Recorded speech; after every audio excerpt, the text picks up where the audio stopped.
broke and caused the water tank to fall. The rope looks pretty durable. How can it be burned through so quickly by fireworks? Why are you suddenly so serious, Traveler?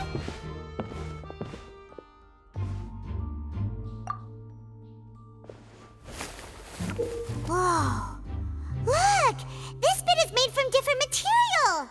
Most of it was burned away, but there's still a little bit of it left.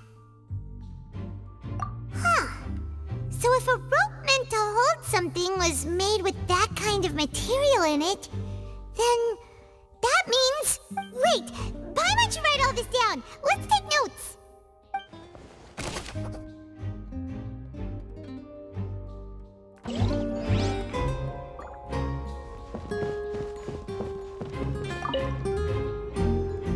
Go ahead, have a look around. In the end, we're both after the truth.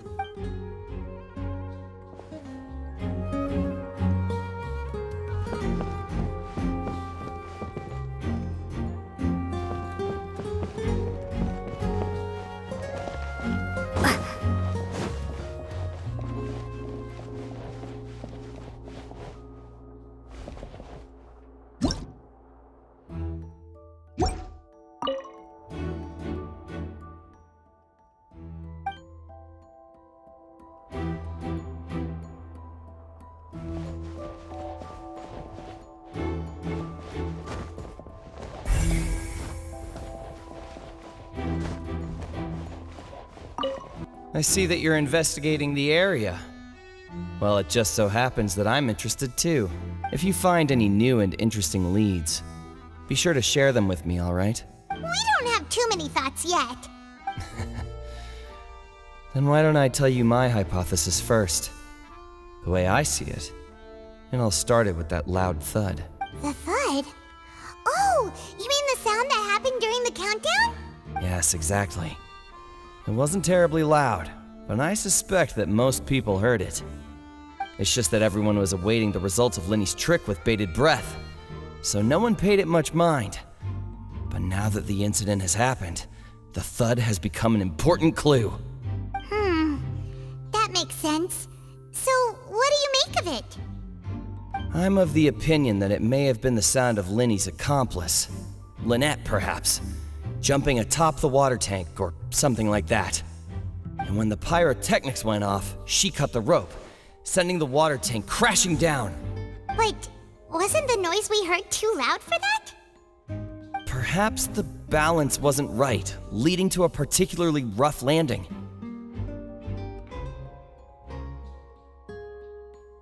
Oh, that's true. I suppose I must reconsider. That does remind Paimon, though. What was with that sound?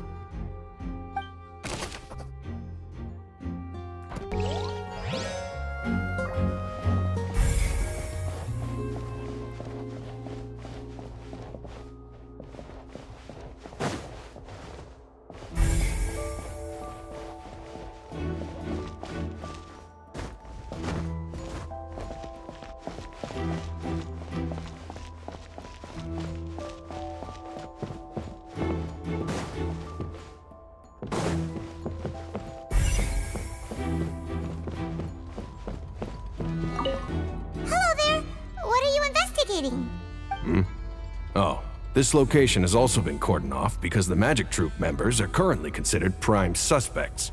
The seats were all booked in advance, so we were able to deduce the missing woman's identity by checking the guest list.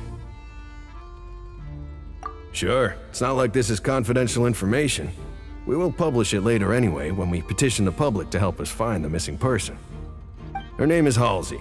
She's a painter from Fontaine who's made a bit of a name for herself. Apparently, she wasn't a regular at the Opera House, but she'd been feeling some pressure with her work lately, which made her decide to come see the magic show. The Magic Troop members all claim not to know her. We have looked into her social connections. It seems that she has no personal grievances or conflicts of interest with the suspects. Simply put, she wasn't related to the Magic Troop at all, which matches the features of the previous serial disappearances. Were the victims of previous cases also chosen at random? That's how it seems to us, in any case. Apart from the fact that they were all young women of around the same age range, they're really... Okay then. No need to be so formal. If you do happen to see the missing girl, please be sure to contact us. It is of utmost importance that we get to the bottom of these disappearances.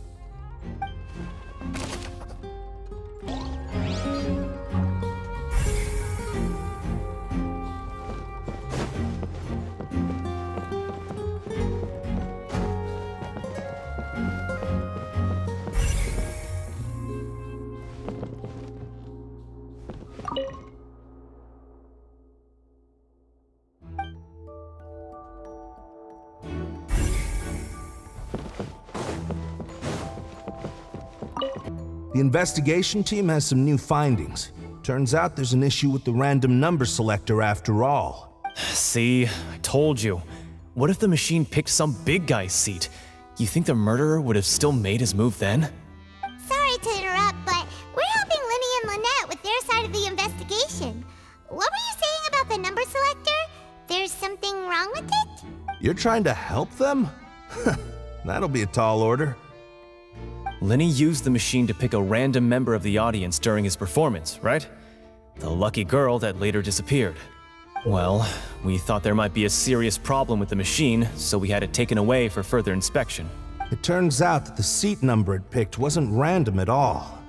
I'm sure you already know that you have to make a reservation in advance to get a seat, regardless of whether it's a trial or some performance.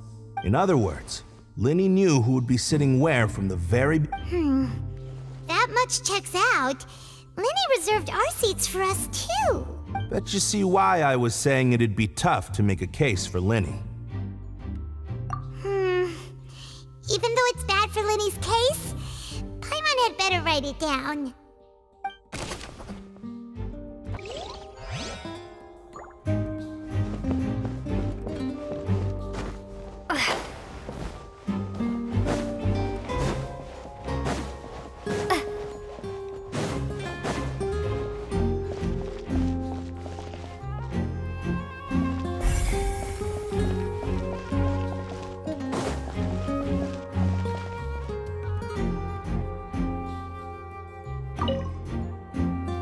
Linny's still talking to the guards. It seems he'll have a lot of explaining to do. I think someone will be assigned to monitor us later, but that's alright.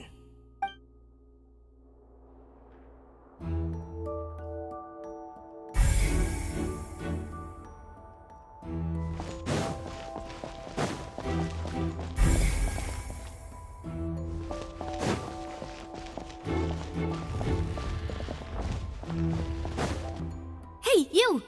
Yes, both of you! Over here! I've been keeping an eye on you for a while now. Huh? You mean us? That's right. If I'm not mistaken, you're also among those who wish to cut down the thorns and pursue the truth. No?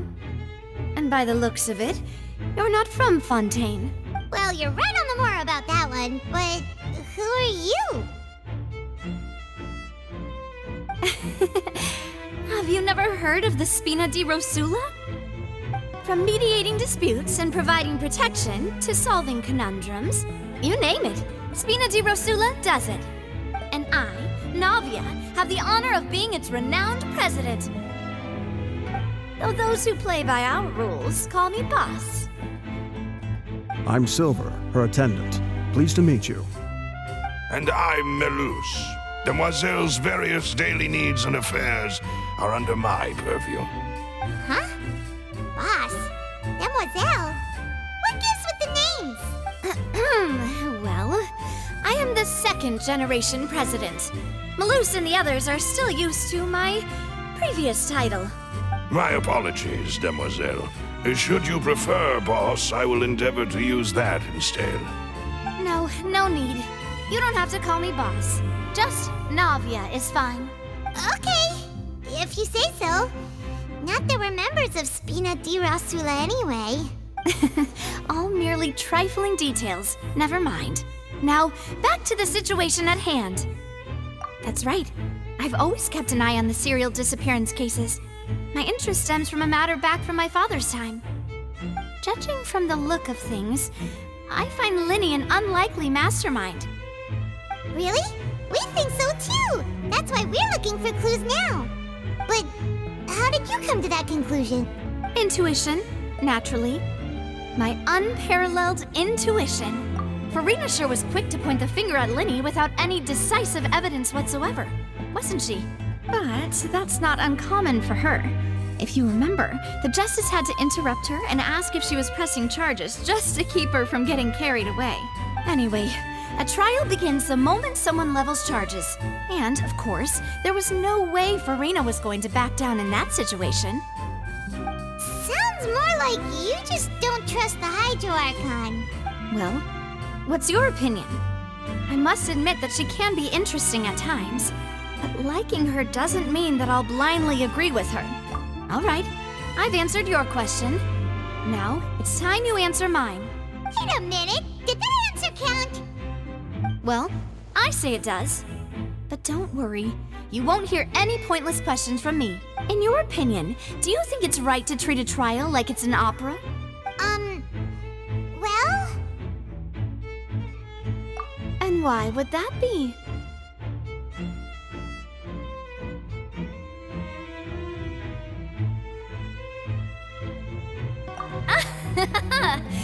See, Silver and Malus? I told you they'd be different. Most astute of you, demoiselle. I too think that the Traveler's response was most excellent.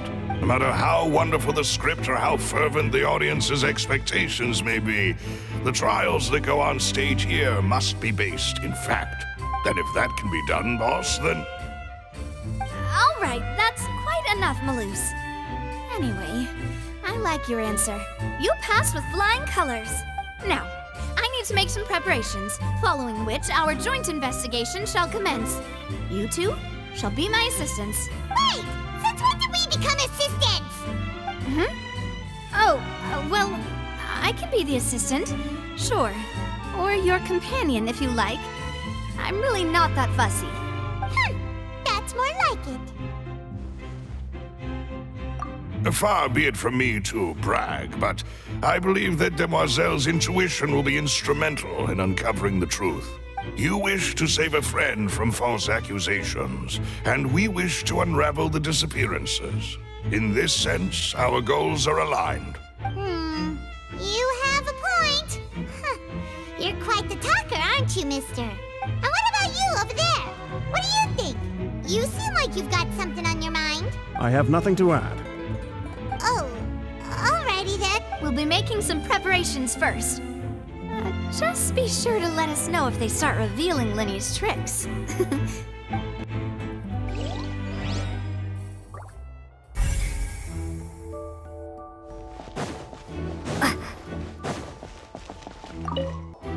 Sorry, but no one can freely enter or exit the Opera House at the moment. If you wish to leave, you must register your identity with us first. No, we're not leaving. We're representing Linny and Lynette as attorneys, so we're investigating the case. Were you always guarding this entrance? Yes. After the Chief Justice gave the order, everyone coming in or out must undergo a strict inspection. So, the missing girl couldn't have left from here. At least, not from that point on. I doubt there was much opportunity then, either. How can you be so sure? Well, because I was in charge of security near the entrance at that time. I couldn't see Linny's performance from here, which was quite a shame. Just my luck. But still, I did not abandon my post. And I stayed put no matter how loud the applause was. If someone had so much as even approached the door, I would have noticed it, let alone if they had tried to leave. We Melusines are good at that sort of thing, you know. So, it's safe to say the girl couldn't have left through here. Alright, thank you for your help. This'll be useful info.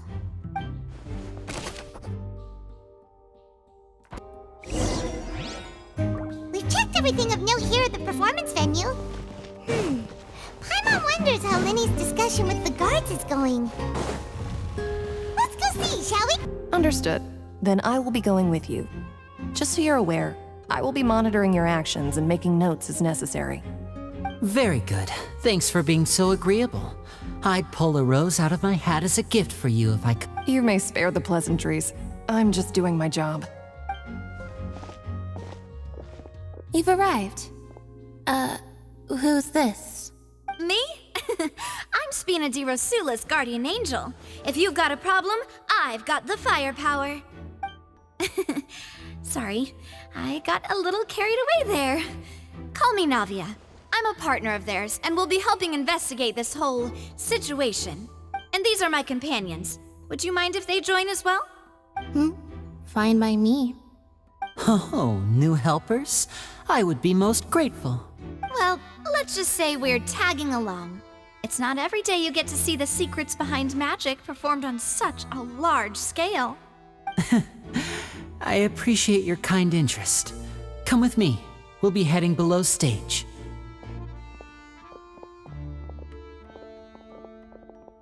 Huh? Below stage?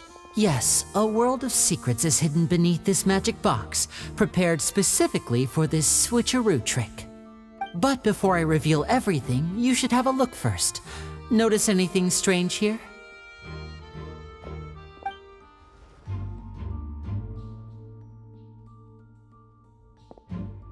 I'm not trying to be dramatic. Remembering the details of a trick will help you understand the methods used to perform it more easily.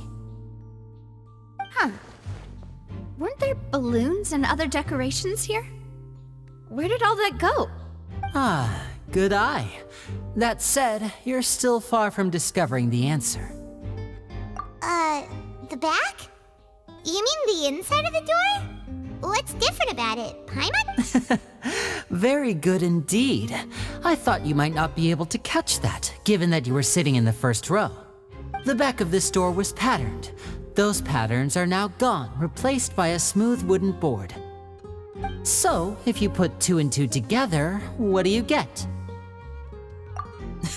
Exactly.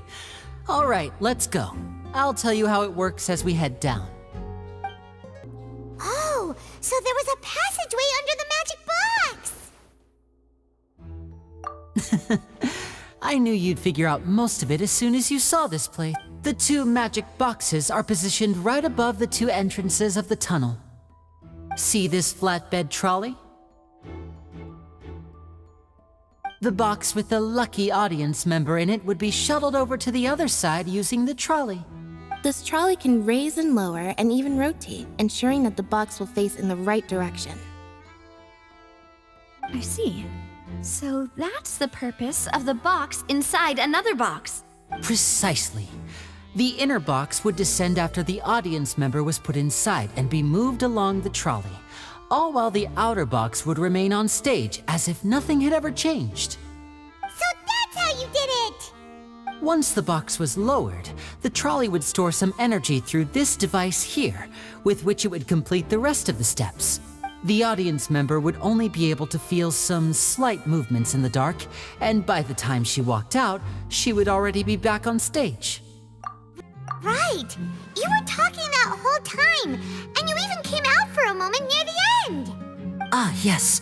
A phonograph operated by Lynette was used to achieve that effect. My assistant and I had already scripted our conversation beforehand.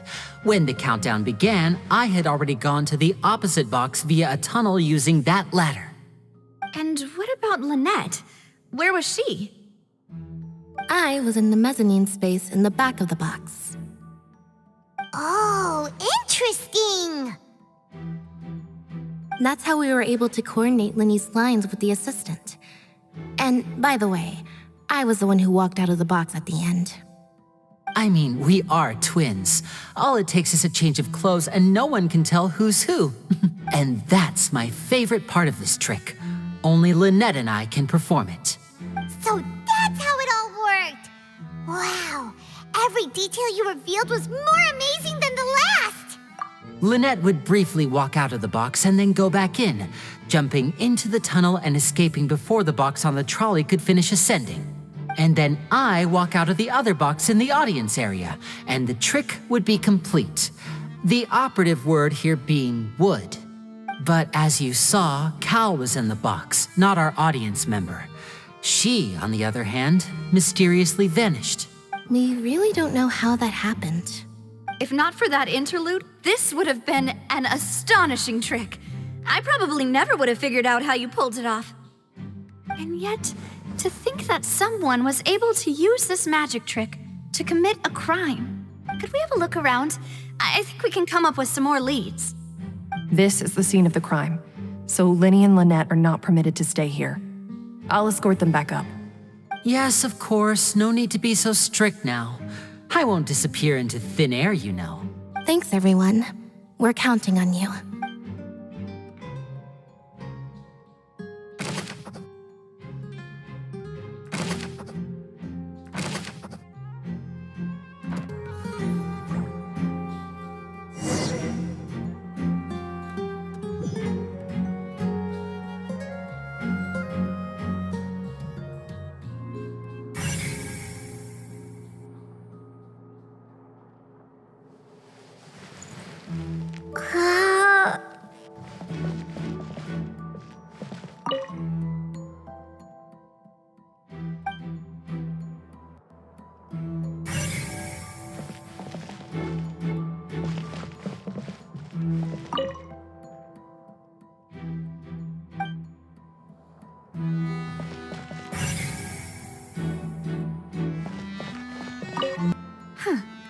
What's this? Looks like a hook tied to the end of a rope. Huh? There's all kinds of odds and ends here. Perhaps it was a prop for a different trick. But why would it have been left here? Whatever it is, let's make a note of it first.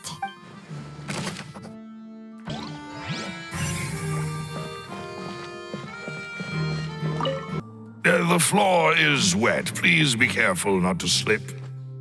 Speaking of which, why would there be water here? Oh, Paimon knows! It's one of those tricks where you pour water into a jug and then flip the jug over only for the water to disappear? And here's a broken vase. Huh. Did the trolley knock it down while moving? That can't be. The trolley moves along tracks from start to finish. It couldn't have hit the vase at this distance. Let's note this down too and think about it later.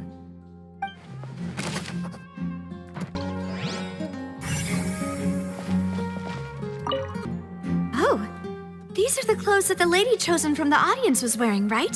Her clothes are here, but she's nowhere to be found. Right. And do you really need to do that if you're kidnapping them? Ugh, this is so confusing. Paimon doesn't want to be a detective anymore.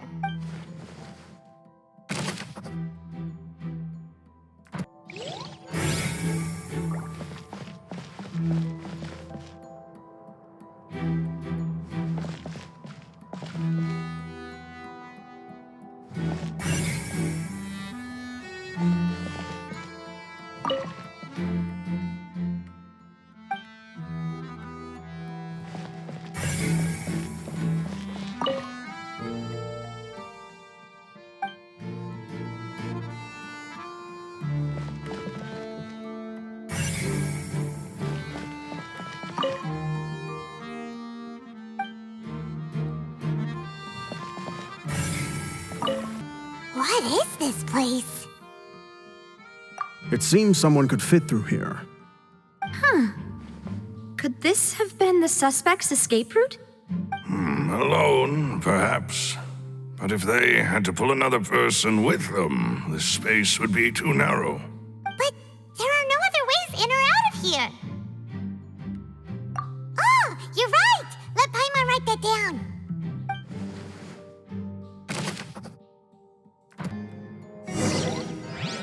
Seems we're just about done investigating down here. Yes, let's head back up.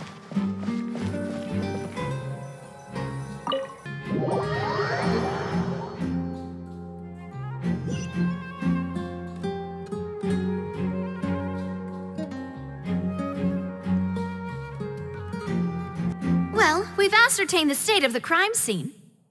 Let's find a place to sort out our findings once Malus returns. Seems to... Apologies for the wait, demoiselle. So, what did the guards say? Did the criminal escape through the vent? They believe the odds of that are very low, since the vent leads to the Opera House's basement. The guards have checked the area carefully. No one left through the basement during the performance or after the incident, and no one was found hiding there. So the tunnels become like a secret chamber then. You know, like the kind you usually see in novels. The plot thickens. Halsey's disappearance and Cowell's death are both quite inexplicable. No wonder Farina was so confident in her accusation. All the current evidence points toward Linny and Lynette. In other words, the charges are very likely to be upheld unless we make some considerable progress. Charges and then trial. So if the charges are upheld, they'll announce a sentence? That's right. This is how a trial goes in the Opera House. During the proceedings, the Chief Justice and the Oratrice will hear statements from both sides. That's right. This is how indemnitium is produced. The statements from both sides, the defenses from attorneys, witness testimonies, and even the audience's emotions will all be projected on the Oratrice. To put it simply, it's as if the Oratrice has its own will and is a judge in its own right. This also precludes any kind of favoritism on the part of the Chief Justice. Not that this has ever happened anyway. Once both sides have finished speaking, the Chief Justice will make his final decision. This, too, will be used by the Oratrice as a reference. Then, finally, the Oratrice will be consulted by officials. The result it returns is the will of justice itself. Huh? So that machine is the one that actually decides? Paimon thought Novelet called the shots. In practice, there is very little difference. Both have always come to the same judgment, which is why people have great faith in the Chief Justice. Yes, the guards also asked me to convey that none of us will be allowed to leave this place before the trial. Huh? Why? Because we've chosen to act as the twins' proxies. That makes us persons related to the case. They're concerned that we might be colluding with outside parties, or that we might find outside help to disrupt the case. And even if that were not so, it could prove problematic if we happen to spread key information about the case ahead of time. I'm ready to break out at any time. Whoa! There's no need for that! Paimon thinks they have a point. That said, are they providing food? Of course. I just hope you don't mind the lack of options. I'm afraid that catering to all tastes is not in the cards, nor is any guarantee of balanced nutrition. In that case, let's just sort out our findings together here. Pity. I was hoping to take you to try some of Fontaine's famous desserts, too. I mean, what better way to properly think through our findings than over some tea and sweets? Huh. Breaking out suddenly doesn't seem like such a bad idea after all. Just kidding! Paimon will still do her best, even if there are no snacks. What do you mean, no snacks? Of course we'll have snacks. If we cannot buy some, then we'll simply make some. Huh? Here? But how? Understood, Demoiselle. Everyone, please come with me.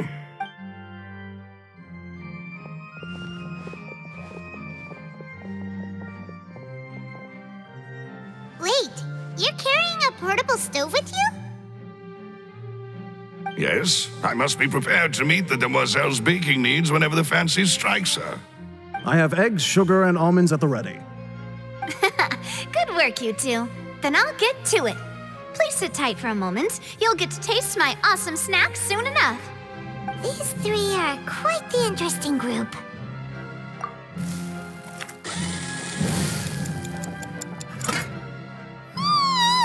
And Paimon thought it smelled good while it was still in the oven! Oh, it's even better now. Paimon can't stop drooling. From the way you had these two guys carrying all that stuff around, Paimon thought you'd have them do more during the baking process. But you ended up doing the entire thing by yourself. Beating the egg whites, grinding almonds, everything. I was applauding. And I was giving encouraging smiles. Paimon was just thinking, aren't you worried about getting your fancy dress dirty beating egg whites and baking like this? Well, I don't think it's carved in stone anywhere that fancy ladies can only read books, sip tea, ride horses, and play the piano. I just really enjoy making snacks. Don't underestimate beating egg weights, by the way. It's a real arm workout. You also need to beat them to just the right consistency, or your macarons will crack. Anyway, give these a try, fresh out of the oven. There's 3 for each of us. Only 3? Well, eating too many sweet treats might send all that sugar to your head. You wouldn't be able to think clearly about the case on a sugar rush, would you? Tea is ready to be served as well. This is Demoiselle's favorite, strong black tea with a floral fragrance that clears the mind and lifts the spirit. No need for concern. I'm merely doing as I should. All right then. Down to business. As Paimon mentioned previously, the tunnel seems to be something of a secret chamber. However, we can assume that Linny and Lynette were not alone within it. Some criminal also occupied its sealed confines. The magician twins could have committed the crimes, of course, but they lack any logical motive. Exactly! Why would they do such a thing right when everyone was watching? The flower vase and the thud we heard during the performance could indicate some altercation between Halsey and the criminal in the tunnel, resulting in the shattering of the vase, the discarding of her clothes, and her abduction. Perhaps the criminal thought that since she was chosen from the crowd, she would be too easy to identify if she was still wearing the same clothes. Paimon thinks that makes sense, but the real trouble is... True. None of the clues we found thus far support the existence of this third person. But the only people left to consider are both technically victims, whether it's the missing girl, Halsey, or poor Cowl. Huh. Could Halsey have secretly made modifications to the magic props in order to murder Cowl before making her escape? That's right. And even if she had tampered with the setup, she would need to understand the entire trick to pull it off. Nor does she have any motive. The guards said that she has never had any dealings with the Magic Troop's members. Were we not thorough enough in our search? From the sound of things, this is turning into an impossible case. Your macarons are amazing though, Navia. They smell great! They're nice and crisp and super sweet. They are my specialty after all. And... What? 5? Oh, that can't be right. Paimon only counted 3, honest! Please don't worry about it. At my age, a few less sweets might actually be a good thing. No. Being greedy is one thing, but Paimon knows how to count. Besides, Paimon knows that if she ate too many, then others wouldn't have enough. Wait, even you don't believe Paimon? If Paimon ate those 2 extra macarons, then may they turn into stone in her stomach! All right, we get it. Well, I suppose one of us might have gotten too engrossed in our chat and eaten them by mistake. No big deal. Maloose, set up the stove again if you would. Huh? What are you doing? Making sure everyone gets 3 macarons, of course. Exactly. We don't want to trouble you. As you wish, Demoiselle. And I have the egg, sugar, and almonds. Well, this really is your hobby, huh?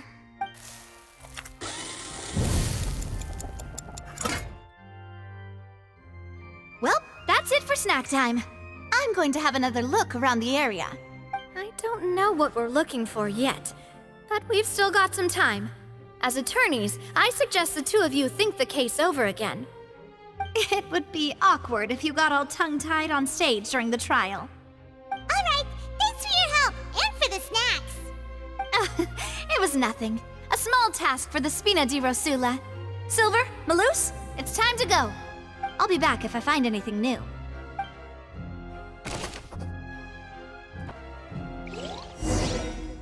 All right, it's time to put our heads together. We've got to get our defense ready for the...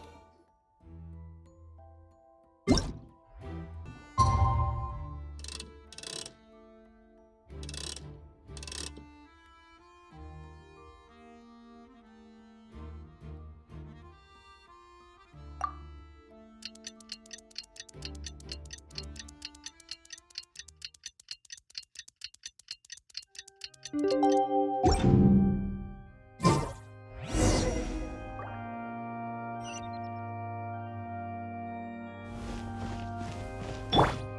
down!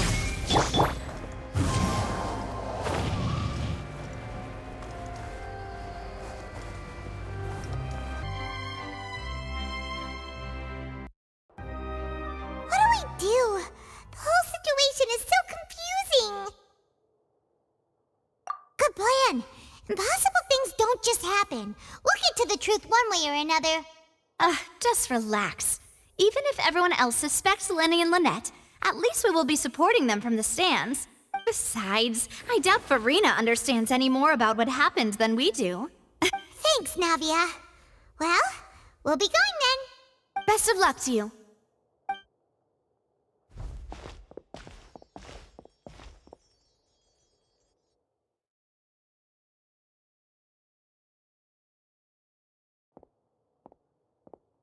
Ah, finally, you're back. Well, how did your investigation go? To be honest, you might be disappointed. No. We're already very grateful that you were willing to help. Well now, don't you all look disappointed. Don't tell me that your investigation came up empty-handed. That was to be expected, of course.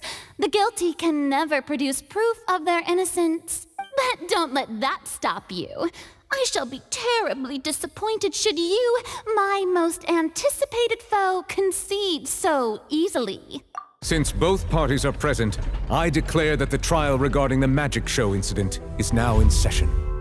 Firstly, in order for the audience to understand the causes and results of the incident, could we please have Mr. Linney explain the trick? Yes, of course. I will explain while Lynette demonstrates on stage. All the necessary items have been prepared.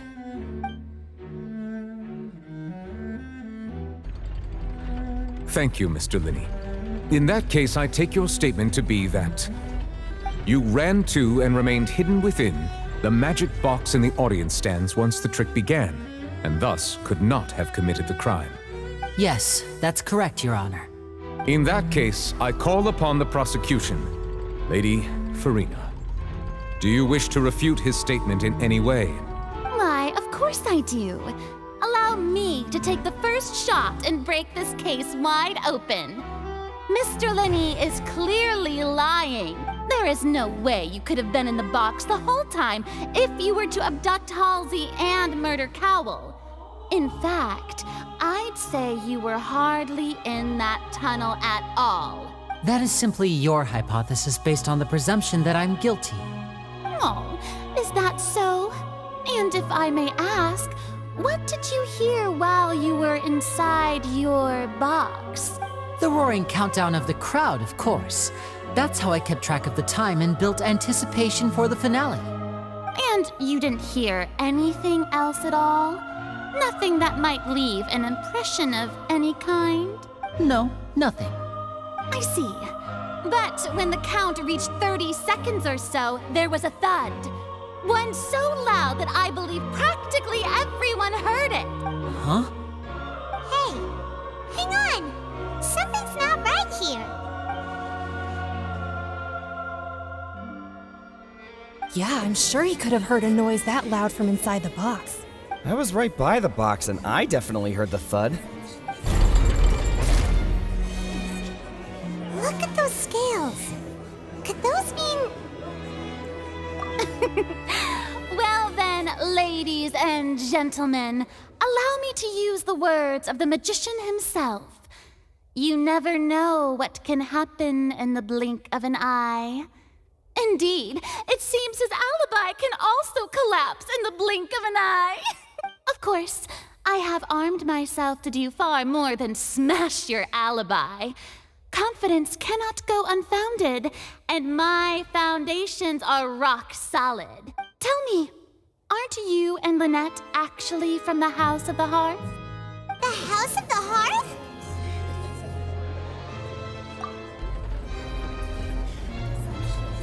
No wonder they did something like this. So the serial disappearances were the Fatui's doing. Now it all makes sense.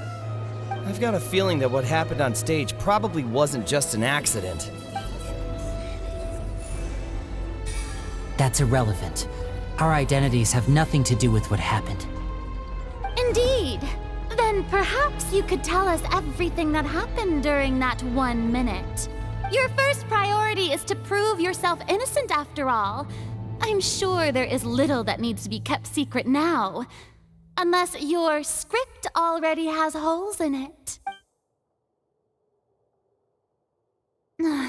The Outlander is speechless.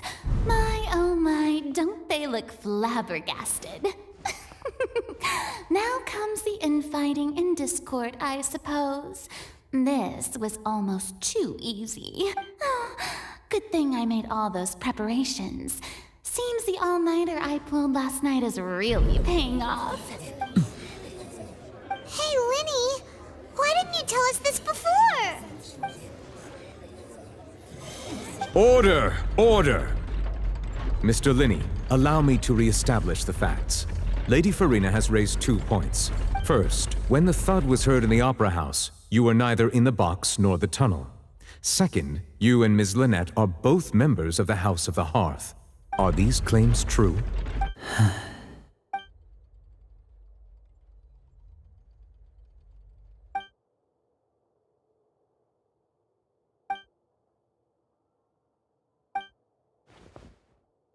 Please answer my question, Mr. Linney.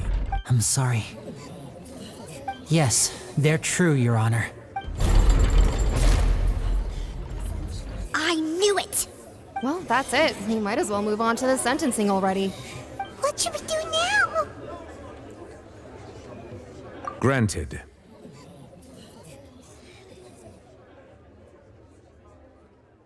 In that case, what is your request? Is that really necessary? They're already as good as guilty. The defendant deceived their own attorneys. What is there left to discuss? Order! Order, I say! Your request is reasonable, and we shall adjourn. This trial will reconvene in 1 hour. So you would stick to Mr. Linney's defense even after knowing what you do now? You certainly have more professionalism than I thought. In that case, my dear audience, let's allow the joy of victory to steep for a little while longer.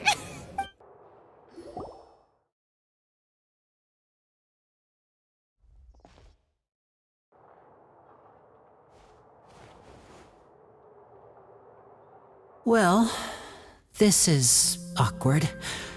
I didn't think the Hydro Archon would dig all that up. I'm sorry, Traveler and Paimon. Yeah, sorry. Paimon doesn't know where to start. We trusted you two. We based our entire reasoning on the assumption that you weren't bad guys. Not to set the wrong tone or anything, but Paimon's really mad! I'm very sorry. I know you're angry, and reasonably so, but please, let me explain. I know you've clashed with the Vitui several times before. I wouldn't be surprised if just hearing the word is enough to make you upset. But our organization is very, very large, and the Harbingers have very different personalities and goals. Right now, we want to save people. As many as we can. That's right.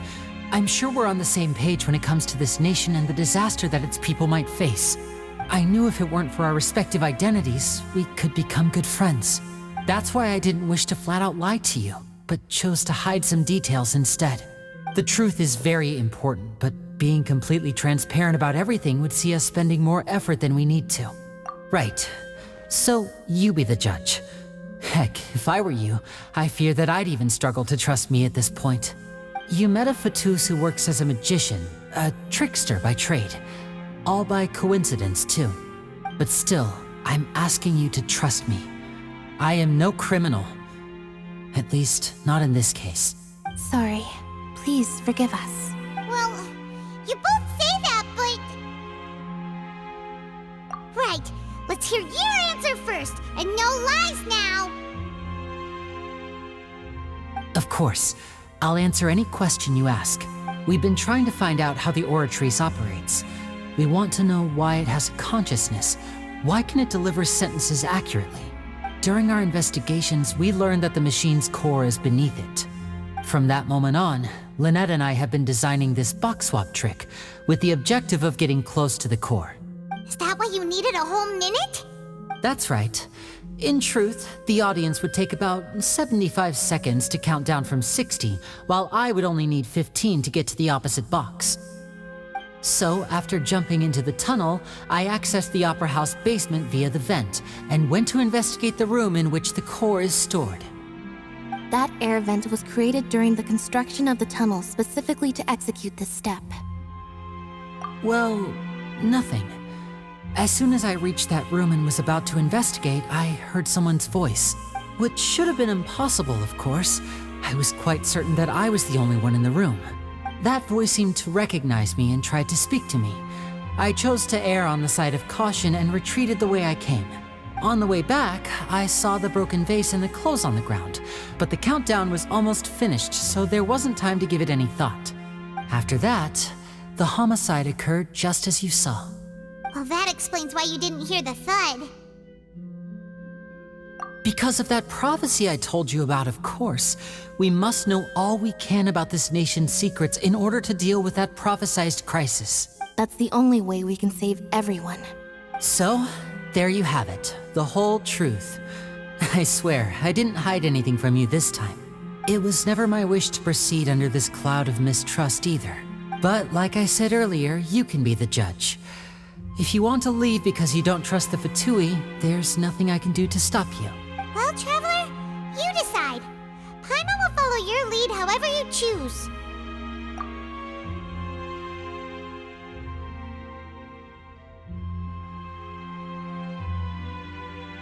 Okay, thank you. Thanks for giving us a chance. The current problem is that the scales are tipped pretty badly against you two. If we want to refute the Hydro Archon's accusations, we're gonna need a seriously watertight defense. Huh?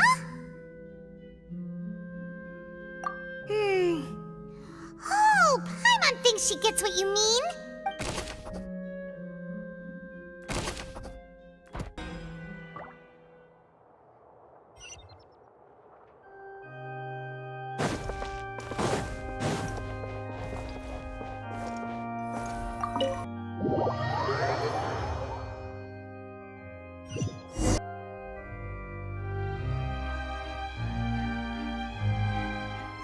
Both parties have returned to their positions. Let us continue the trial. When last we left off, Mr. Linney acknowledged the new evidence presented by Lady Farina as fact. Therefore, Lady Farina may continue stating her reconstruction of the events. Ugh, that took long enough.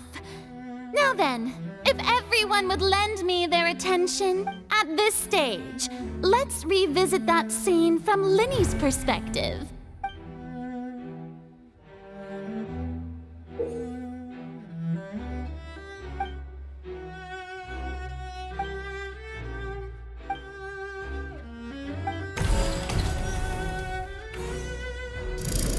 Countdown began, he entered the tunnel.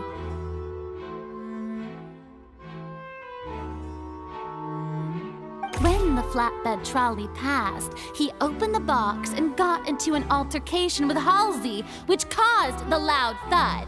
He did not realize that this sound could be heard by everyone in the Opera House, which is why he claimed earlier that he could not hear the sound. Finally, he used the vase to knock her out, before making her change clothes to prevent others from recognizing her.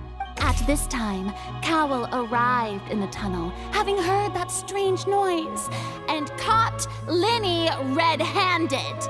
So Linney proceeded to knock him out too before stuffing him into that box. Afterward, Linney passed the unconscious Halsey to his accomplice through the magic box in the audience stands, before operating the devices such that Cowell's death would be ruled an accident. And there you have it.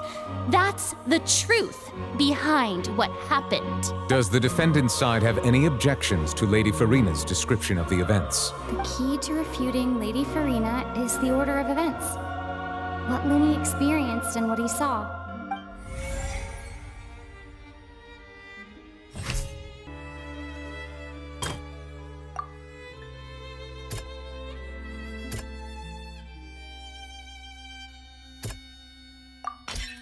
According to Linny, he left via the vent after entering the tunnel. He couldn't have had that altercation with Halsey.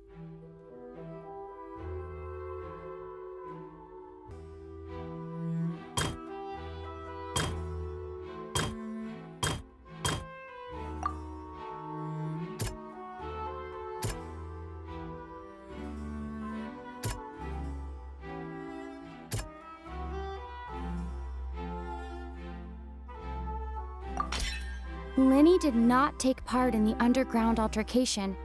He only witnessed traces of the aftermath.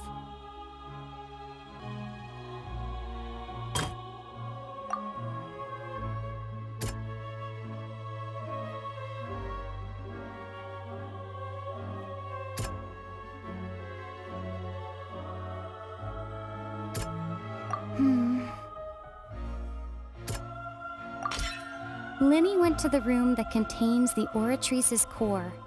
This is the actual truth. Attention! Ace Detective Paimon has something to say!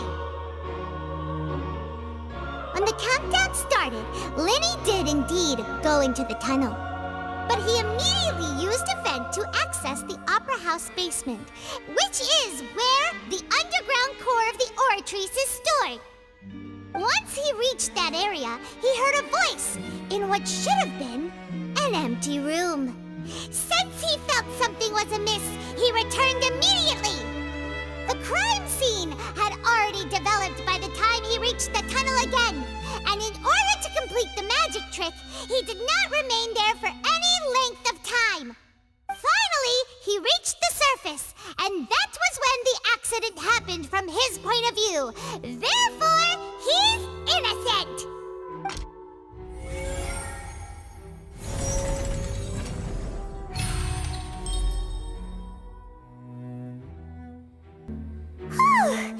Paimon did it! Paimon actually managed to say all that! Wasn't it awesome? In other words, you believe that he knew nothing of the incident? That's right!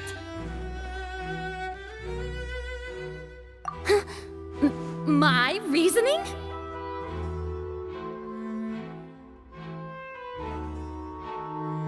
If that's the case, then if Cowell hadn't entered the tunnel, who was the entire setup meant to kill? Assuming that what you say is true, Linny only needed to kidnap the young girl to cause a new disappearance case. What would the point of killing someone on stage be? Oh, they have a point. That's right, you tell him! And that's why they're partners of mine. They've managed to turn things around. Oh, well, your denial is very strident, I'll give you that. But what proof do you have to back your claims? Of course I do. If he had been in the magic box the whole time, how could he have not heard that sound? You're saying that he wasn't?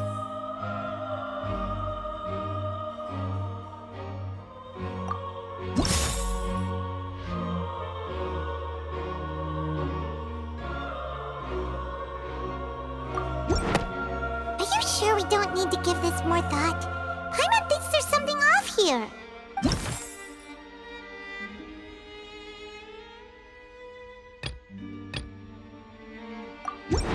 Are you sure we don't need to give this more thought? Paimon thinks there's something off here.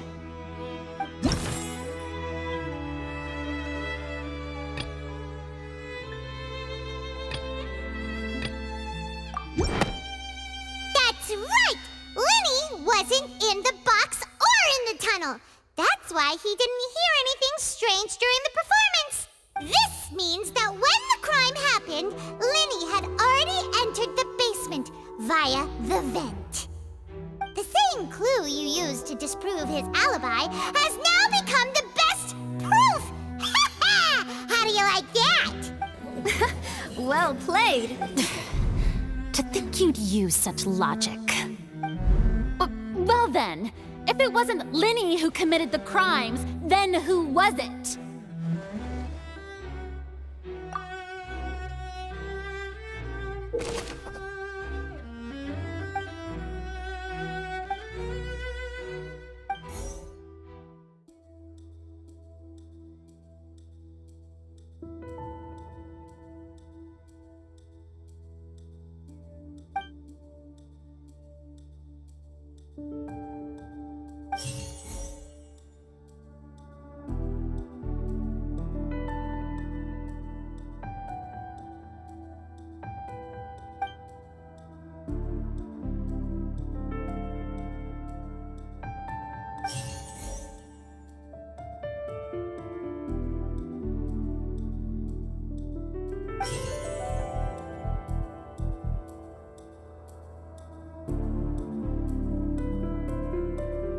Could there have been a third person involved? Is that really a possibility?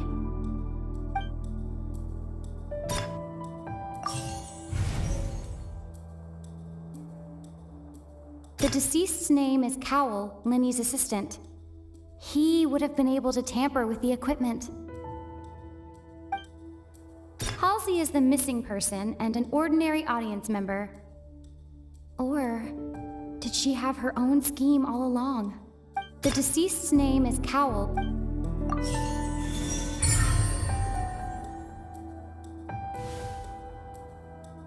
Huh? That can't be right. The killer was, in fact, Cowell, the deceased! Oh, is that so? How interesting! Let's hear your reasoning then. What I must do next is recreate the truth. What Cowell did, and how he went from would-be perpetrator to victim. No one entered or left the Opera House through its entrances. So, where would the criminal have wanted to take Halsey? The deceased's name is Cowell, Linny's assistant. He would have been able to tamper with the equipment. Halsey's clothing was in the tunnel. So, there must have been some fear that she would attract attention. The sound we heard may have come from a clash between the missing Halsey and the criminal. Linny was not in the tunnel at that moment, which gave our criminal ample time. It would have been tough for both people to fit into that vent. They would likely have bumped into Linny as well.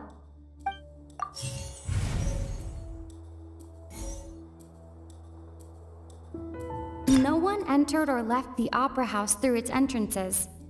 So, where would the criminal have wanted to take Halsey? Halsey's clothing was in the tunnel. The sound we heard may have come from a clash between the missing... Linny was not in the tunnel at that moment. It would have been tough for both people to fit into that vent. They would... The deceased's name is Cowell. No one entered or left the...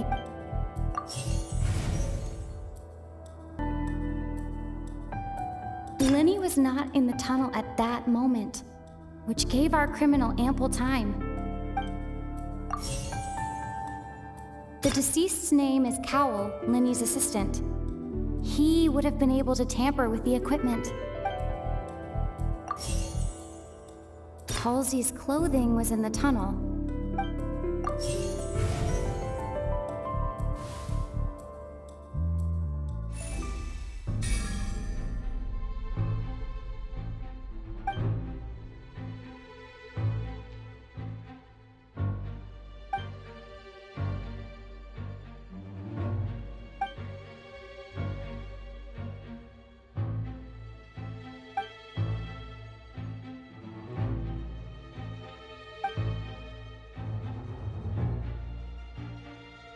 What's wrong, Traveler? Are you still having trouble figuring things out? I see how it is. So this was all just a bluff. And here I thought you had something to show for it. But it seems you're still far from the truth. Look, since we're at a dead end, why not consider a different track? Just like the trick as it transpired, the end result must have been utterly different from the magician's initial design. If only we knew how Halsey disappeared. Well, that would be nice, but the tunnel only has 3 exits, and none of them seem very likely. And it's not like this is a magic trick where you can just make a real live person disappear. You know, like you did.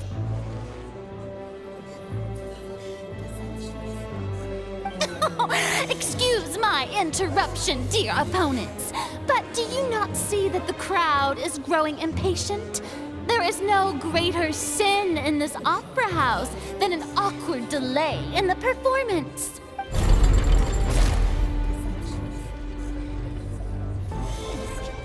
If the defense is unable to make further effective arguments, we will move on to the next stage of the trial.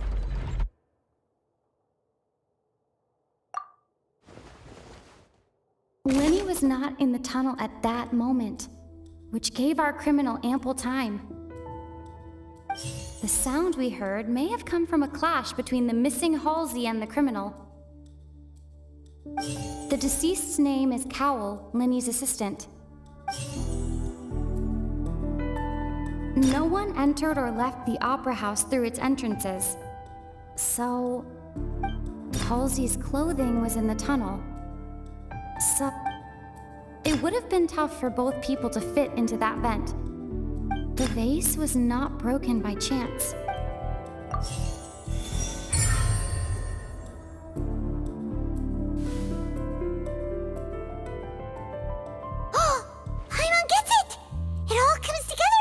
Disappeared instead of being kidnapped. Lynette escaped from the water tank, vanishing gradually and leaving only clothes behind. If there's a similar method where a person could be transformed into water... Oh, just a moment, please. I do hope you know how preposterous you sound at the moment. How could a person ever be transformed into water? This is reality we're talking about here, not some magic trick. Must we really? I should think that of anyone. Your friend Linny already knows this truth very well. Magic tricks are ultimately just illusions and misdirection. But Halsey's disappearance is very real. We're talking about two completely different things. Even so, I trust the traveler's judgment. The truth must be out there somewhere. Perhaps some new line of reasoning may open if we try to gather all the focal points that don't make sense. Since Cal was the deceased, we haven't placed much attention on him. But given that we aren't making much progress with the case, it wouldn't hurt to have a look at his belongings, would it? People really do come up with all sorts of harebrained schemes when at the end of their rope. The way I see it, your suggestion that we broaden the scope of our investigation is nothing but a tactic for stalling the trial. Nevertheless, I believe that this is a reasonable request on the part of an attorney. Since the trial does indeed appear to be at an impasse, I believe that additional evidence may help us make more progress. Guards, please step into the lounge and examine the personal effects of the deceased, Cowell.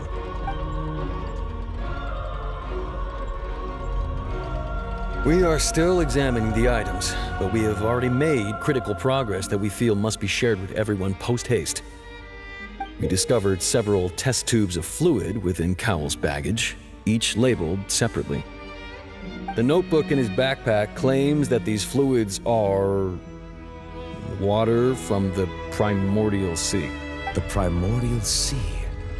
The note's contents also indicate that Cowell belonged to an organization that sells illegal drugs and that he had an accomplice. The notebook has many entries concerning safe usage of these fluids, in which the keyword dissolve appears many times. One of these tubes was labeled Opera Epiclese, along with yesterday's date. It is empty. The notes also state that these dissolution properties work exclusively on people from Fontaine. It's likely that Halsey was chosen as some sort of test subject. As such, we believe that the defense's hypothesis is, in fact, supported by sufficient evidence. You've got to be kidding! People dissolving into water? Could something so ridiculous actually be true? Wait a moment. This reminds me of a certain prophecy, but it's just a coincidence, isn't it? Huh. If people can become water, does that mean that the water tank's real use was as a means to hide water stains? And if Cowell was targeting that girl... Wait just a minute. Could that mean... You two, with me, quick! Demoiselle, wait! What about your partners? Let's go. Just trust me. Order! Order! It is undeniable that further examination of the deceased's personal effects has yielded some surprising results, but we cannot yet verify the veracity of these clues. Still, let us assume that these clues are indeed authentic, albeit with the understanding that Ms. Halsey has yet to be found. Guards, please continue examining the items along these lines. Mr. Linney, it appears your hypothesis is supported by the evidence, so please continue speaking. Of course. Thank you, Your Honor. If we uphold this hypothesis, I believe that many of this case's seemingly unrelated clues can be connected together. Right! Like the metal hook! That one didn't make sense at all. Let's think about this. Cowell's methods must have something to do with that water from the primordial sea.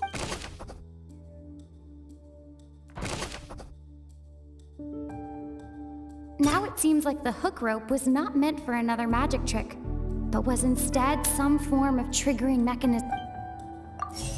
The water from the primordial sea should already have been prepped before Halsey entered the magic box. Lynette was in the magic box on stage the entire time. Did she have something to do with it? I remember there was something else within the inner layer of that box. The rope that strung the water tank up was lit by the fireworks and cut. As such, the focus here is on the water and not...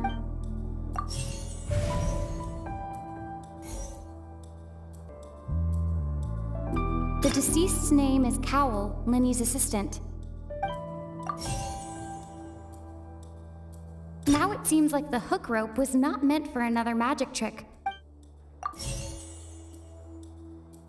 The water from the primordial sea should already have been prepped before Halsey entered the magic box.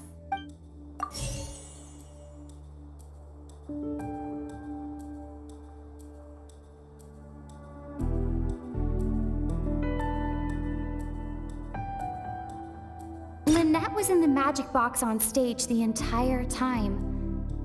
Did she have something to do? I remember there was something else within the inner layer of that box.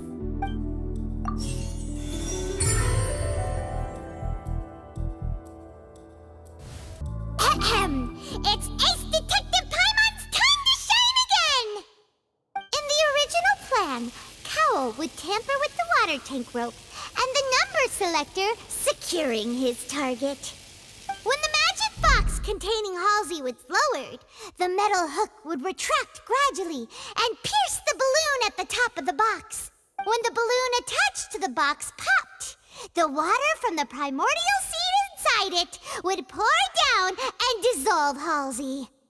Afterward, Cowell would enter the tunnel and break the flower vase to conceal the water inside the tunnel, with the remaining evidence being covered up by the water tank on stage. But he encountered something unexpected in the tunnel and wound up being fatally hit by the same water tank he meant to use to cover his tracks. Huh. That does make sense. That actually links together a lot of the more confusing pieces of evidence. Oh dear, what do I do? Even I think they sound convincing now. Have I falsely accused an innocent person? What a humiliation. Now, it seems like the only point of contention remaining is the exact circumstances that led to Cal's death. His notes mentioned he had an accomplice who could be related to the situation. On that note, the guards have just contacted me indicating that they uncovered new evidence. I shall now invite him on stage to share it with us. Thank you, Your Honor. We were just inspecting the luggage of the other people involved in this case, and we found an identical sample of the water from the primordial sea among Linny's personal effects. What? That can't be. Oh, I see. Well, how wonderfully comedic to have your own counterattack only to come back and wound you. Does this not clear all doubt? My dear citizens, my loyal audience, allow me to present my reasoning and bring this performance to a swift close.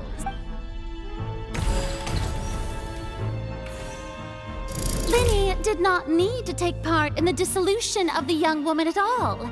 Indeed, he did leave the scene via the vent. Having made modifications to the props beforehand, his accomplice Cowell then caused Halsey to vanish using the water from the primordial sea. But upon his return, in cruel avarice, Linny desired sole credit and prepared to do away with his partner in crime. Ultimately, he knocked Cowell out, and the tool meant to cover the crime up also became a murder weapon. Now, as much as I regret having come to such a viciously straightforward conclusion, it does seem that the famed Fatui is quite the cold-blooded and ruthless organization. Am I right, Mr. Linny? We've used up all the evidence we collected. There's no way for us to make a rebuttal here. Is this the end of the road?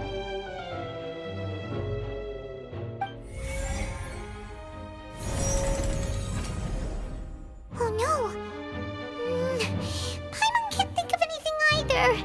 It doesn't look like there's any way around this. Seems using the water as new evidence was too good a move. Why did this have to happen now? I think we've all seen enough now, and we have ample witnesses to my flawless reasoning. I believe this is indeed the finale. Now then, my good, noble Chief Justice, should we not, in your view, move... Excuse me, everyone, but I must interject. Miss, I must ask you not to shout, and to respect the ongoing legal proceedings. Oh, come on. Don't be hasty. I have a good reason for interrupting, you know.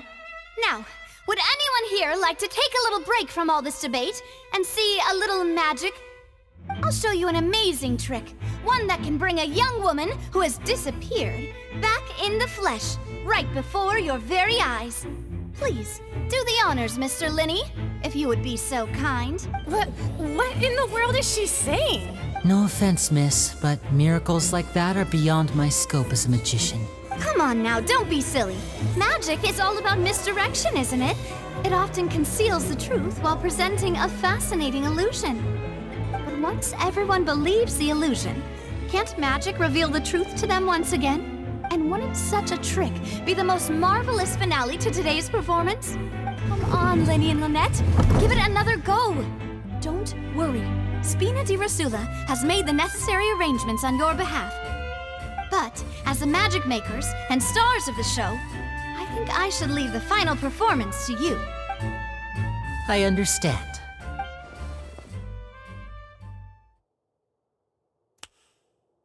And voila!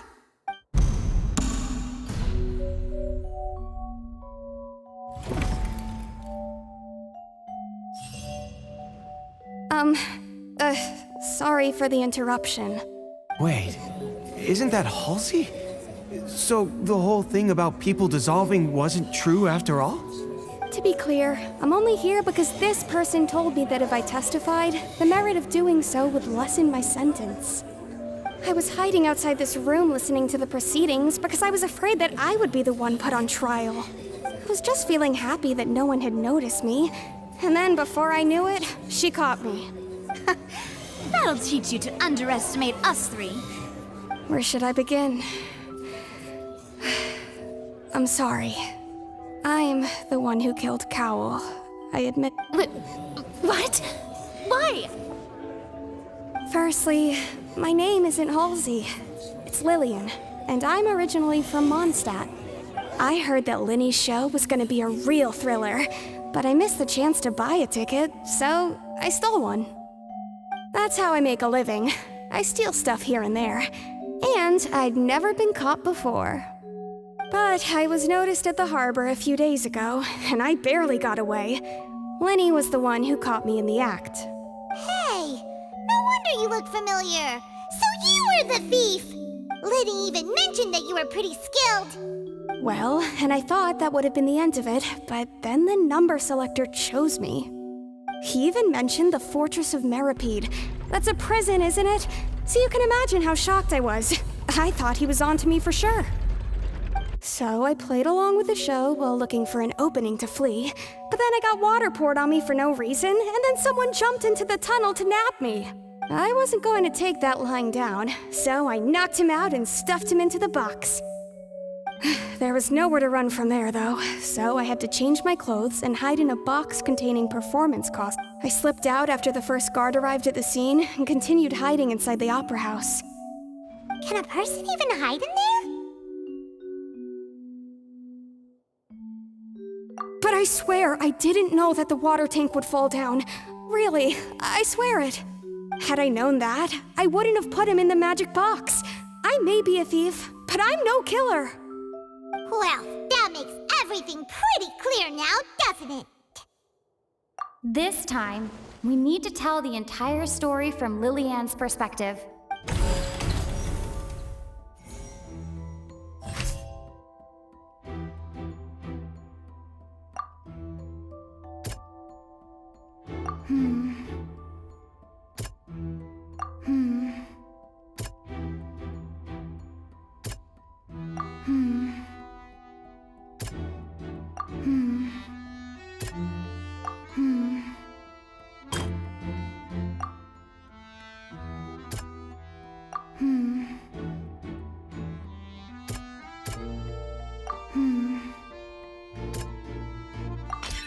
The strange sound wasn't from a fight. It was Lillian's attempt to break out when she was frightened.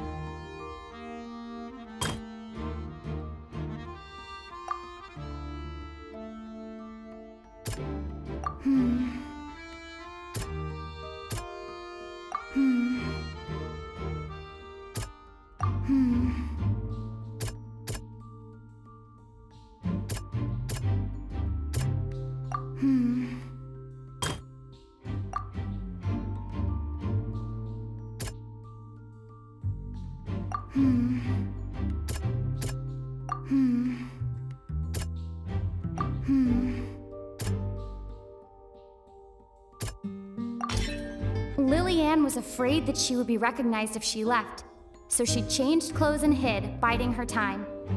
Just what one might expect of an experience.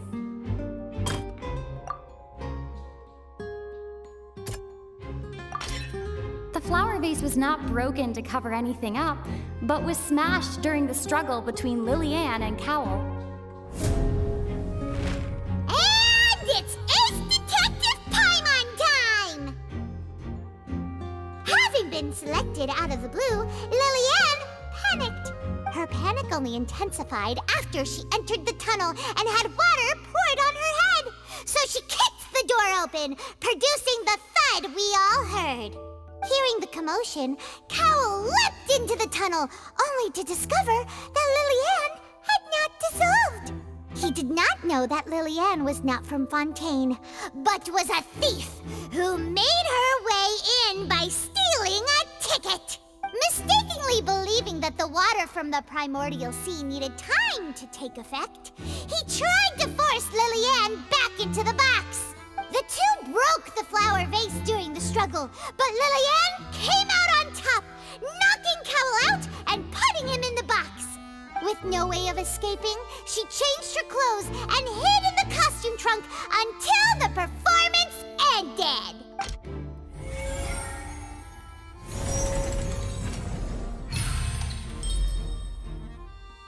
She knew that she would have to go through guard inspection if she tried to leave afterward. So, she has been trapped in the opera house these last 2 days. She had already become desperately hungry by the time we were chatting over macarons. So, she swiped 2 of them right under our noses. Talk about a sneaky thief. At this point, all the events that happened in the tunnel have now come to light.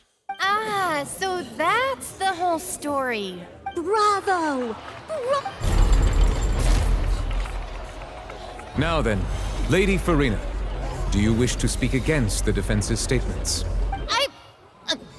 Please answer the question, Lady Farina. Also, if I may add, the trial has not yet ended. As such, I request that the prosecution not leave the room before the proceedings have concluded. What? Are you reading my mind now? No, I have no further arguments. I admit defeat. But really, could you at least have left me with some dignity? Wow, look at that! She's like a deflated balloon If there are no objections, then as the Chief Justice of Fontaine, I shall once again repeat the full sequence of events. The actual perpetrator of the serial disappearances, Cowell, selected his next victim from the audience reservation list. With some modifications to the selector, he could ensure that the pre-selected young woman would be chosen. To cover up any evidence while committing the deed, Cowell thought of allowing the water tank to fall, which would conceal the water left behind after the young woman was dissolved. He also tampered with the rope suspending the water tank, using the fireworks at the end of the performance to cause the tank to drop and hide the watermarks. He poured the water from the primordial sea into a balloon during the preparation of the magic box and stuck it to the box's lid. Finally, he passed the prepared hook on a rope through the gap in the magic box's door when bringing the young woman to said box. When the magic trick officially began, the box containing the woman was lowered into the tunnel, tightening the hook rope and bursting the balloon containing the water. If all had gone to plan, the young woman would be dissolved at this time. However, Lillian was not from Fontaine and thus fled the box with a loud noise. Realizing that there was trouble, Cowell entered the tunnel and met Lillian. Thinking that the waters had not yet taken effect, he decided to proceed. However, his opponent was more capable than he thought, and he was overcome, knocked unconscious, and placed into the magic box, and thus became his own final victim. Lillian, according to her own statements, then changed clothes and hid until the performance ended, before hiding in other parts of the opera house.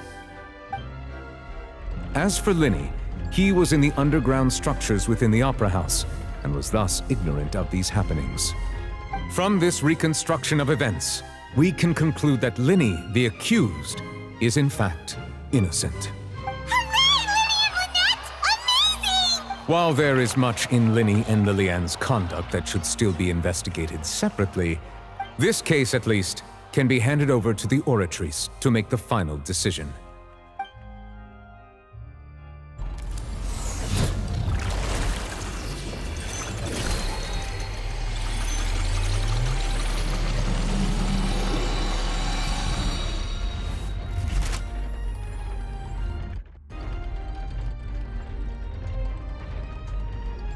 As such, Linny and Lynette are officially declared not guilty.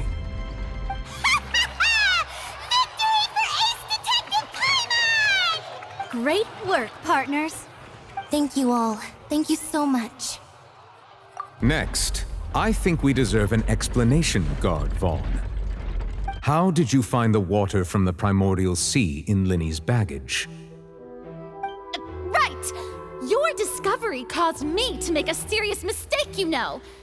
Or was that not a discovery, but false evidence that you dared to bring before this court? I suspect that the accomplice mentioned in Cowell's notes was not Linny, but you, yes? I'm sure you know what you must do to lessen your sentence. Speak quickly! Unless you want to earn yourself a one-way ticket to Coupon Town. I was just following orders. We were supposed to place blame for the serial disappearances onto Linny, and thus cause suspicion to fall on the Fatui. The higher-ups said this was the best opportunity to do so. And now that your plan has fallen through, and the secrets of the water have been revealed, you have become a liability to said higher-ups, yes? Therefore, you would be wise to tell everything you know, and seek the protection of the guards. Yes, I'll tell you everything I know. Our boss discovered that the water can cause people to dissolve. It can also be made into a potion, which when extremely diluted, can cause people to experience unforgettable exhilaration. We've been in this business for a while now, and have made decent Mora off it. The disappearances were also the boss's idea. I mean, this is the boss we're talking about.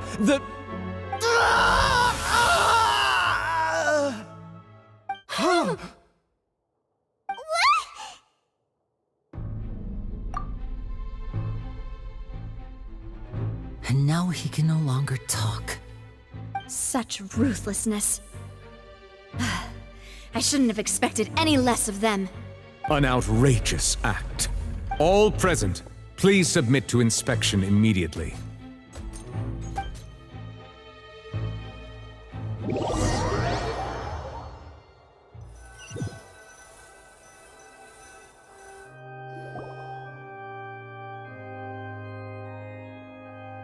So, we're just going back now? That's true, but... Traveler, Paimon! Please wait. Lenny... I know you may not want to speak to me right now. Maybe you don't even want to look at me. But still, let me thank you again for defending me to the end, even after you learned that I'm a member of the Fatui. I guess. But regardless, I'd like the opportunity to set things straight. I didn't approach you with any ulterior motives or ill intent. I've spoken to you as myself, just plain Linny this entire time. As for why I'm a Fatus, it's because the goals of the House of the Hearth align with those of an orphan like me. That's all. That was how Father, who you might know as the Knave, approached recruiting us back then too. A knave? The one who controls the House of the Hearth? She's your father? That's right. And since we're here, I was wondering, would you mind hearing a story? It's about my past. Back when our parents first died, Lynette and I were left wandering the streets. To survive, I took to surreptitiously observing an older street performer who did magic. It took me several days to figure out how he pulled off his amazing tricks. I took my sister through several streets until we found a crowded corner, and we began to perform magic tricks there. To my surprise, we proved to be pretty popular, and we could at least stop worrying about where our next meal would come from for a time. But I didn't want my sister to remain a street rat together with me forever. Before long, an aristocrat came to me and claimed that he wished to take us in after watching my performances. So you went from orphans to nobility just like that? That was how we felt at first too. As if fate was on our side and we could say goodbye to those painful days. But I gradually discovered that while we were called foster children, he was really after my talent for magic tricks. He would constantly take me to all sorts of banquets to garner attention, which he would then use to expand his social circles. That doesn't seem too bad either. Better than roaming the streets at any rate. It took a while for me to realize just how dark his heart really was.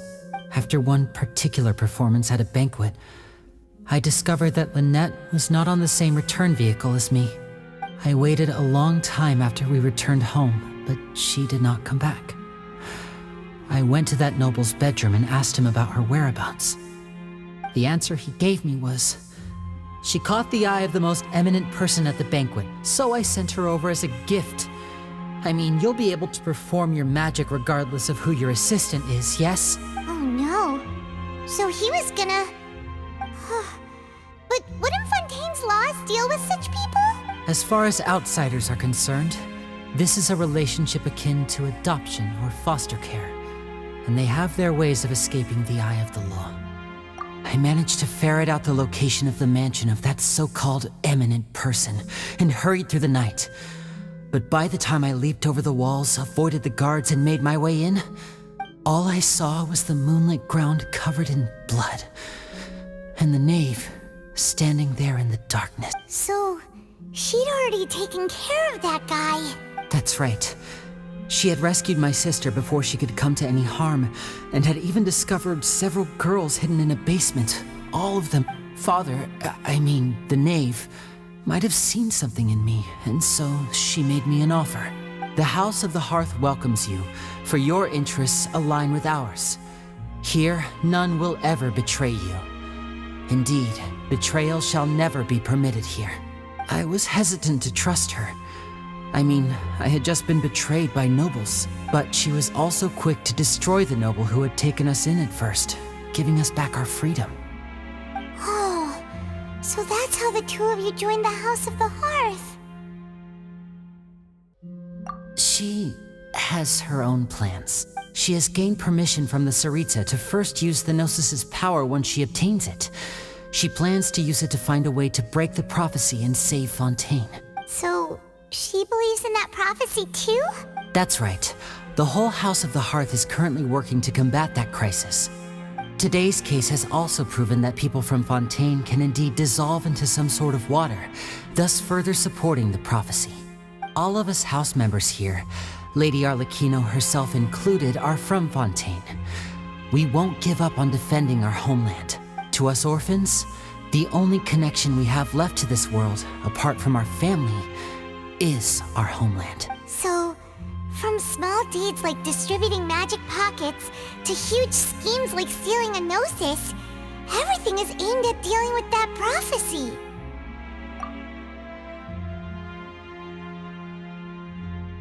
It's all right. I understand. The only thing I can do is relate all this to you. I just hope you can understand that even as a member of the House, I have never stopped making my own decisions, and that I believe what I'm doing is right. If you should need anything at all in the future, feel free to find me. I will do my...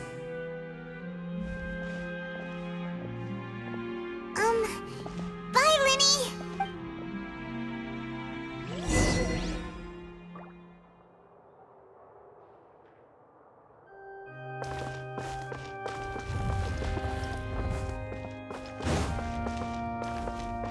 Time to go.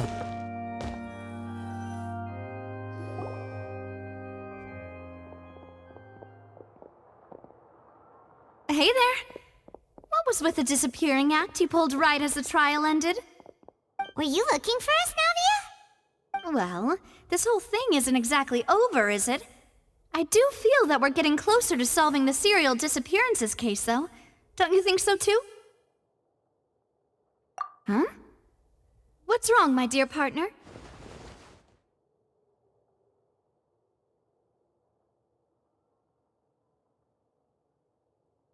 Besides, are you sure we're the ones who can crack a case that's been cold for decades now? And given that there's new evidence from the trial, there should be a trail of breadcrumbs for the Hydro Archon's people to follow now, right? Ah, I see. Well, I won't lie. I'm a little shocked to hear that from you. But I suppose you are just travelers who have only arrived in Fontaine after all. Sorry. I might have been too presumptuous. Don't say that, Navia. Ah, and we were having so much fun investigating with you, too. It was like having new waters flowing into a stagnant mire, causing new hope to spring forth, and the reflection in the murk to become clearer. Sorry about that. I'm a bit prone to nostalgia. Don't mind me. Wait, shall we have a farewell meal? You know, to commemorate our time as partners? Huh? Do we really need to get that formal? Well, guess you really did treat us as partners, huh? Well, I'd just like to have a proper ending to every important memory. That way there are no regrets later. Anyway, it would just be a meal, so it shouldn't take up too much of your time. You don't have to twist Paimon's arm. If Boss Navia's treating, count Paimon in! Oh, wonderful. In that case, why don't we return to the Court of Fontaine and head to the Hotel de Boer? I believe we'll make it just in time for dinner.